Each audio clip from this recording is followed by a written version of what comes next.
This week on the Ed Newsstand podcast, we are going to continue our look at screen recording tools. We are going to look at two tools specifically. The first tool we are going to look at is Zoom, a web conferencing tool most educators are already using to communicate with their students through distance learning or hybrid learning. The second tool we are going to look at is Quicktime, a program built into most Apple products that allow you to record your screen, record yourself, or record an external device like an iPad. Let's dive in.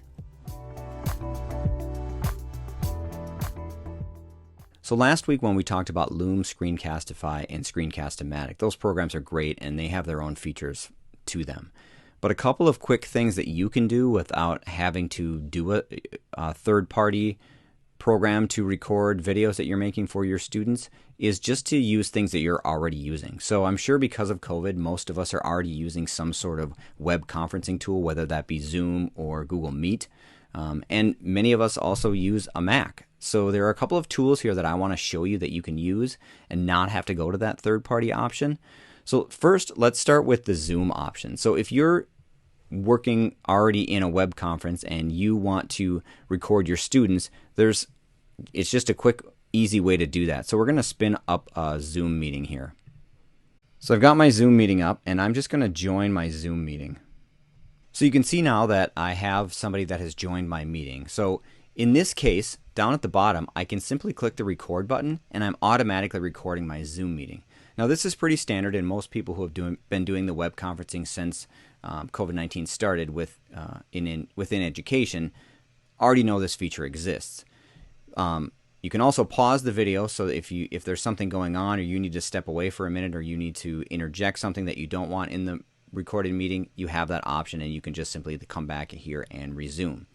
Now, one thing I want to specifically talk about though here is when you are working with your students in a web conference, if you're going to share your screen down at the bottom, I don't recommend changing every time. I recommend just sharing your desktop because then everything that you do moving forward is automatically shared with your students. You don't have to worry about changing out and coming back and moving back and forth. So I just clicked share and now I'm sharing my desktop with students. Now there's a couple of things here. So with regard to privacy, and I know this is kind of a big issue, if you're worried about some of that privacy stuff, there's a couple of things you can do. If you have a second screen, so you have a second monitor plugged into your computer, and then you can just slide your people off to the side and change it to gallery view so you can see a grid of all your students. The other thing you can do, like I did, is you can join with a second screen and then you can see all of your students on your second screen. Simple, easy way to do that. And then your students aren't going to be in your recording. The other option here is you can choose to hide the thumbnail video and then all of the students are gone. So that's a quick, easy way for you to do some screen recording with your students while you're teaching the lesson and then not have to worry about the students' faces showing up. There's some other easy things you can do too. If you upload the video to YouTube, you can trim the video so you can make it private until the video loads and then just trim the video to cut out the part where you were introducing the lesson or before you have hidden your students. So I'm going to stop my share real quick. The other thing that you have to think about with regard to sharing your screen is when other students, if they start to talk, their names will show up. So if that's an issue for you as well, then you may not want to do the recording right from within Zoom. Another option here as well is if you forget to, say you do a whole lesson with your students, but you actually leave all of their faces showing, there's a little video or a little tutorial that I have here that I will make in a second video. But if you click on the Zoom icon here in my newsletter this week, you'll see that Digital Trends has a way for you to edit the Zoom recording in YouTube. So what you do, I talked about before, where you upload to YouTube and then you can edit out the beginning part if you forget to minus your students for the first, or don't hide your students for the first few minutes of your video. But if you forget for the whole video, but you're like, this was a great lesson that I want to share with my students, then you just upload to YouTube. And then there's a blur feature. So you upload it and make it private for the time being. When it's all done rendering and loading up into YouTube, then you go back in and edit and choose the blur feature and choose blur faces. But I'll make a video for this later. The other great option when you're sharing your screen is you can easily share your device from your So if you're using an iPad, you can easily share that with students. So you go into the QuickTime player, you choose File, and you choose New Movie Recording. And then when you are in here, what you will choose is you will choose the little drop-down menu, and you will choose the name of your iPad.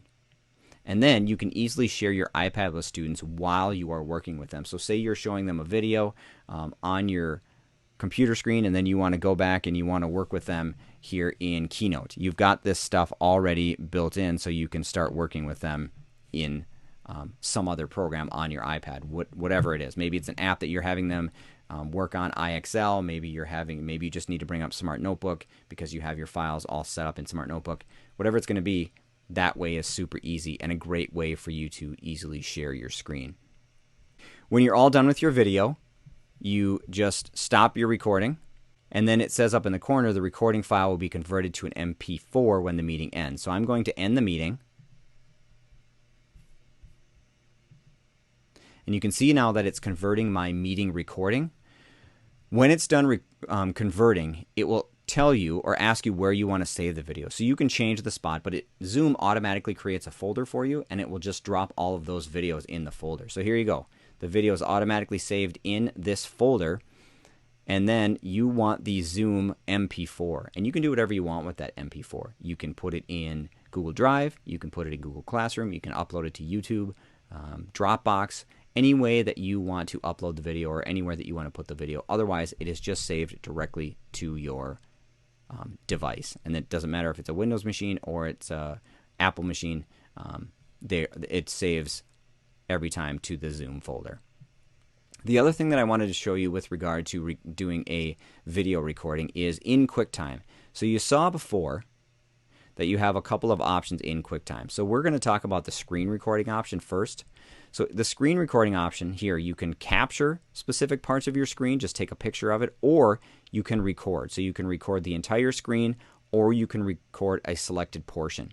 Under your options, you decide where you want it to save. I'm going to show you this way specifically with the QuickTime player first, and then you choose your microphone. So I'm going to choose record. Now, it says right in my touch bar that my video is recording. So everything that I do in this screen will be recorded. I'm going to move some stuff around just so you can see things are working. And then when I'm all done, I'm going to stop my video. And here's my video. So you can see that it's working. It says right in my touch bar that my video is recording.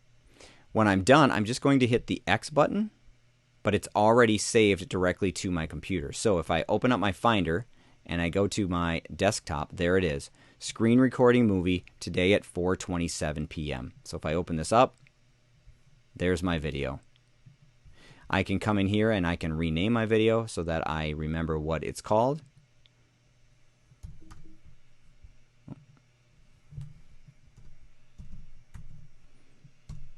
And then your video is all done. So this is one option for you to create screencasts of your videos. A couple of other options here for you is one, under your movie recording. We showed this previously, but if you choose movie recording and you have already chosen your iPad, you can do a screen recording of your iPad very easily. If you want to do a little camera recording of yourself while you're talking, you can just choose a movie recording and you choose the camera that you want as the FaceTime HD camera. Again, you can switch back and forth easily. When you click the record button here, you choose your microphone again, choose record, and then as you are moving around your iPad, all of those recordings automatically happen for you. So you can, in real time, you can do all of these things with your iPad. And when you're done, you just click the stop button and your video is going to be recorded. I click the X, ask it where it wants to save, I give it a name, and I say save. And then when I go to my Finder, there is the video that I just recorded using my iPad. So some simple, great, easy ways for you to create videos for your students, and typically with tools that you are already using or tools that you already have available for you.